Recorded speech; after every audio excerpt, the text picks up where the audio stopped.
I like this Snyder trilogy significantly more than you. I gave Snyder Cut 4 stars, which is high as hell for me. I love Man of Steel. I love the Ultimate Edition of BVS. Completely reframed the whole vision of what Zack Snyder was doing. And I love Zack Snyder's Justice League a lot. I really, really do. That's like, I feel like that's been abundantly clear, and I've done many discussion breaking down why. And it started dawning on me yesterday, and I don't know if this is true. It's very obvious that Zack Snyder loves The Dark Knight Returns.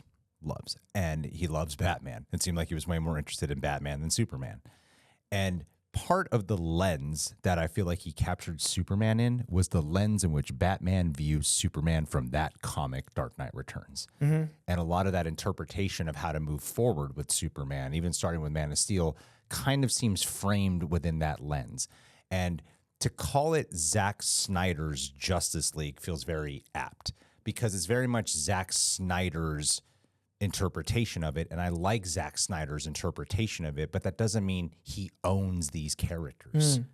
It's like that for any comic book property out there. When Andrew Garfield and Mark Webb did Amazing Spider-Man, it wasn't like, no, these are Raimi's. Right. It's the way it is with comic books in total. And to what you're talking about, it got me thinking, and I have some like basic notes from what I think some of the interpretation with, because I understand like the arc of Henry Cavill's Superman was coming into where he could be a little bit more accurate. Some people say that, and I'm like, but in Zack Snyder's Justice League 2, he's supposed to be like a super dark path. But it seemed like Henry Cavill, I think he was a bit at odds with the studios, even when he thought he was coming back in terms of, they're not going to go the Zack Snyder's Justice League route, but he might be able to actually do his own Superman thing and be the Superman he always wanted to be. Seeing Black Adam is That's what I mean. fantastic. It did not seem like they were going to continue the Zack Snyder route. He was going to be more traditional Superman the way he wanted to go. So it seemed like that arc might have been there. So I started making notes of what I've been hearing about what they're going specifically for this Superman. And Gunn said, and this first note is called "He Leads with Hope and Kindness." Gunn said he sees the darkness but chooses to be the light. And Corenswet said, doing good in a world that thinks good is corny. That's the world we live in now. And I'm like, that is a perfect representation of Superman, where the Henry Cavill one definitely leaned a little bit more into like, people were a little afraid of Superman. They explored that concept. There's a little bit of cynicism around it. And I like that conversation. And I like that all take. This to me, though, of the intention of what they're going with for this Superman from stuff like that alone already lines up completely way more with Superman than what we got most prior to David Corenswet is what I'm getting at. I've always thought, and I really like, that's a very well put assessment of the through the Batman lens, because even before Batman's introduced in Man of Steel, that does feel like the Frank Miller assessment of Bruce Wayne's view of Clark Kent up until they really get to know each other. And to me, those movies are fantastic, but you call the Justice League movie the Snyder Cut because it's more Snyder than Justice League. And I have no problem with that. And like I said, I've given 25 films in the history of movies 5 stars. I don't give 5 stars. 4 and 4.5 stars is damn near perfect. And if all comic movies are in one thing, I've probably given like 30 comic movies ever 4 stars. So that puts Snyder in the top for me. Like the Snyder Cut is amongst the greats because there's probably 200 superhero movies. If 30 of them are there, that's top 10% or whatever the math is. So like, I really think the Snyder Cut does something special. That said, it's a commentary. It's a version. It's and I think of certain runs that is in, especially in the 80s when we were going through so much darkness, especially in like the pre and right around post Reagan era, like the whole Reagan time of America. It's like the Nocenti John Romita Jr. run of Daredevil, where they're dealing with New York as it's crime-ridden, and it changes how Daredevil navigates the world. Just like Reagan was affecting the world, DC had that with Batman and Superman at the time. That is so essential and great that we have it. But I think right now we don't need to look down and to look at darkness and to look at how Batman would see Superman, especially a cynical 80s Batman. We need to look at how can a character about uplifting uplift us when we're already in the dirt? Like, I don't care how you see the world. I truly am not trying to pick fights or pick sides.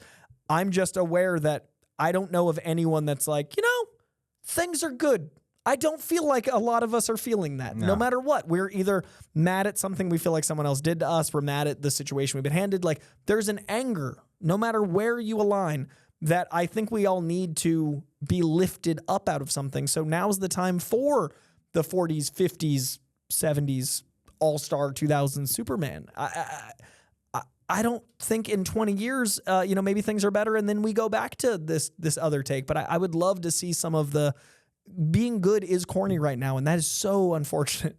Superman's charm isn't in power. It's in wholesomeness. It's in relatability. Yeah.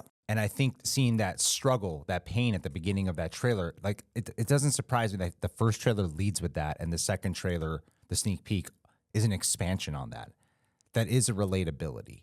And what I feel like Snyder kind of did with Cavill is he leaned a little bit more into not Clark, but Superman with a bit of a God complex to it. You know, there's even that scene in the church when Jesus is posed behind him. There's a lot of like things that people love to do with like Christ allegories of Superman.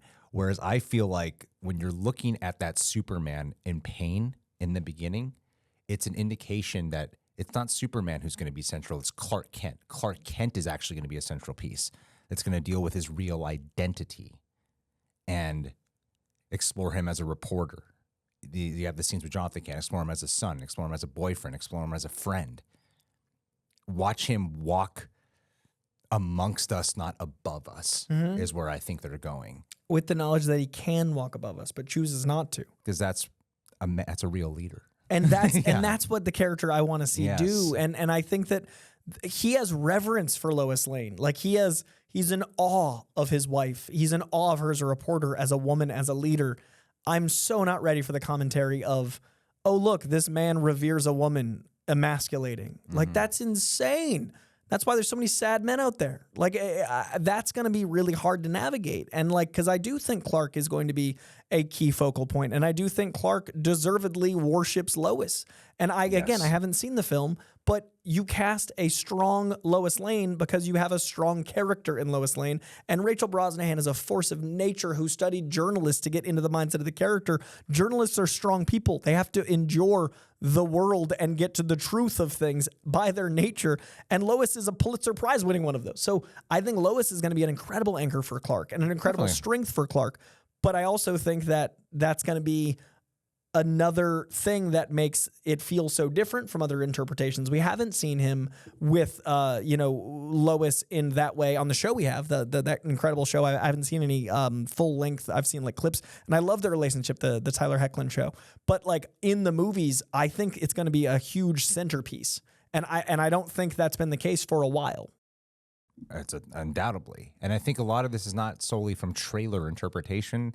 From comic interpretations, from casting interpretations. What cast has also said is from what directors have also said. And I think both Zack Snyder and James Gunn, rare is the day where I hear what their intention is and then I watch their movie and I go, what do you know? Usually their intentions line up with their execution. And from everything, the intentions of what they're putting out there, they've been giving us a lot of the why behind their choices.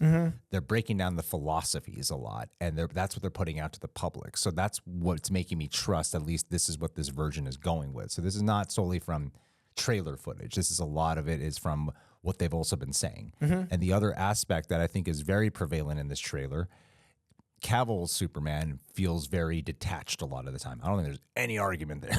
Cavill's felt very detached. It's almost to the point where it was not even almost, it's in the DNA of the movie, unsure if he actually wanted the role of being Superman, whereas Gunn's Superman seems, from what we're hearing, is that he chooses to help even when it hurts.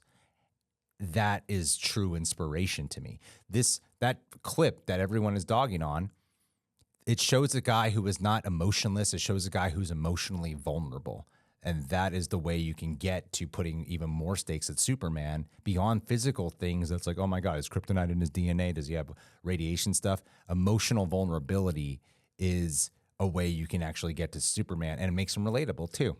I think that's also going to be a thing that connects some people to him and disconnects others. I think a character that gets strong and then disconnects is something a lot of people identify with. I think a lot of people that start working out do it out of a place of like, well, if I'm big, no one's going to bug me. And like, no one's going to like, I stay out of my way. I look huge. And I think some people identify with that idea. And that is an authentic take. I understand why you would see that character that way. But at the same time, you had to have Ted Lasso be a silly mustache dancing, throwing dad jokes around in order for us to accept the aw shucks golly gee. And that's something that not everyone's going to identify with. So it is true to the character. Clark Kent is a wholesome, corn-fed boy from Kansas that's going to make dad jokes, that's going to be endearing and aw shucks.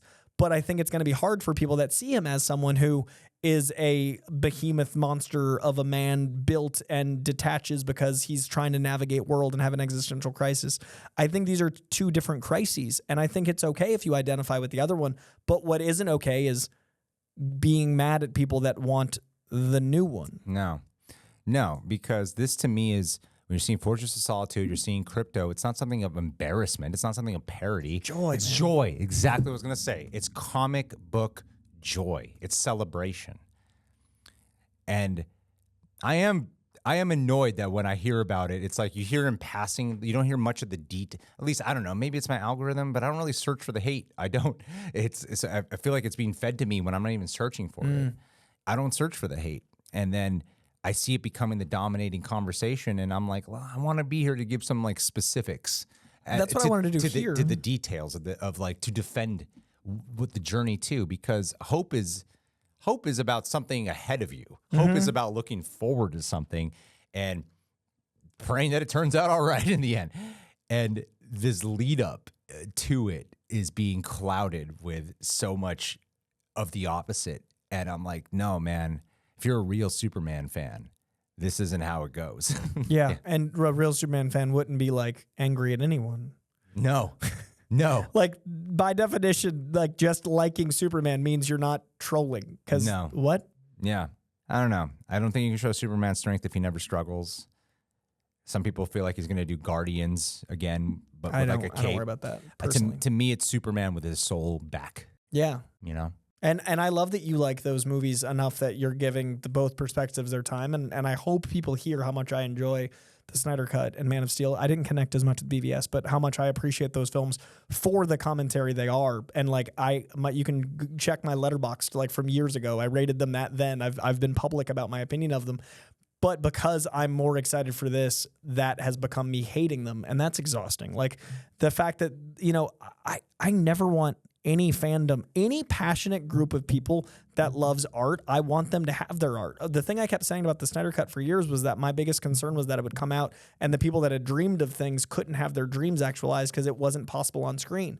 And then the movie impressed me and I was like, I hope they're happy. And then they were. But like for years, I was like, oh no, these people have dreamed of something for 3 years. I don't want them to be disappointed. Maybe something's better if it stays abstract. And then it delivered and I was like, good. And then, now it's been like the second one and all the sell to Netflix. And that's like, guys, let's celebrate the thing that happened. Yeah. But what's hard is when people get mad at you for wanting your take, and there is a precedent for your take. I'm not asking for something that isn't the character. I'm asking for the take of the character that I feel true.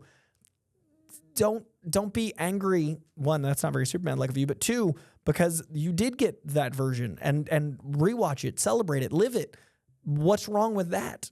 It's hard, man. And don't act naive that this isn't what you were told, that this is what they're doing. Don't act surprised of what the footage you've been getting when I'm like, this is what he said. Yeah. So this is months ago. And this is the character. And he's delivering on what he said, and he's told you the inspirations of where it's coming from, and it lines up in a way that's even more subdued than the inspirations. Like the inspirations are far more crazy.